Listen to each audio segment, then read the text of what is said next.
ఈ లోకంలో మనం పరిగెత్తవలసింది ఒక లేడి వలె.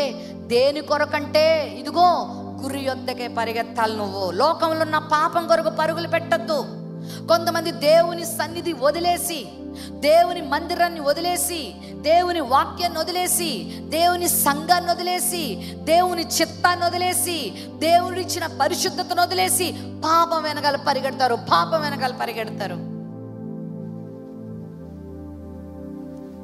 కయ్యనంట దేవుని సన్నిధిని వదిలిపెట్టి బయటికి వెళ్ళిపోయాడట. బయటికి పరుగు పెట్టాడు, దేశదిమ్మరిగా మారిపోయాడు. నువ్వు ఎక్కడికి పరుగులు పెడుతున్నావు? నువ్వు పరుగు ఎక్కడికి? విశ్వాస జీవితంలో నువ్వు పరుగు పెట్టాలి. అయ్యా, ఒక రోజు నీ జీవితంలో దేవుడు ఇస్తున్నాడంటే ఈరోజు నీ కొరకు పరుగులు పెట్టాలి. నీ కొరకే నేను ప్రయాణం చేయాలి ప్రభువా. నన్ను తరుముతున్న అపవాదిని నేను జయించటానికి నేను ముందుకు పరిగెత్తాలి. ఎక్కడికి పరిగెత్తాలి? మనం ఒక వచనం చూపిస్తాను. 18వ అధ్యాయం 10వ వచనం, సామెతల గ్రంథం 18వ అధ్యాయం 10వ వచనం చదవండి. 18, 10.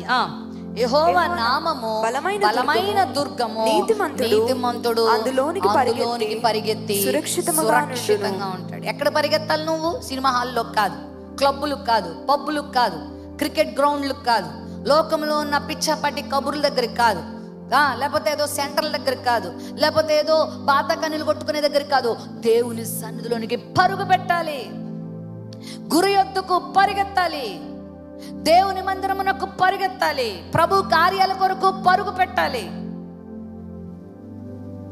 పాపము నుండి దూరముగా పరుగు పెట్టాలి. నీవు యవనేచ్ఛల నుండి పారిపో అన్నాడు. యవనేచ్ఛల్లో నువ్వు ఉండొద్దు, పరుగు పెట్టాలి, పారిపోవాలి, తప్పించుకోవాలి. దేవుని సన్నిధి ఎక్కడ ఉంటుందో అక్కడికి రావాలి. దేవుని వాక్యం ఎక్కడ ఉంటుందో అక్కడికి రావాలి. దేవుని అభిషేకం కొరకు పరుగు పెట్టాలి. దేవుని ఆత్మ కొరకు నువ్వు కనిపెట్టాలి, పరుగు పెట్టాలి.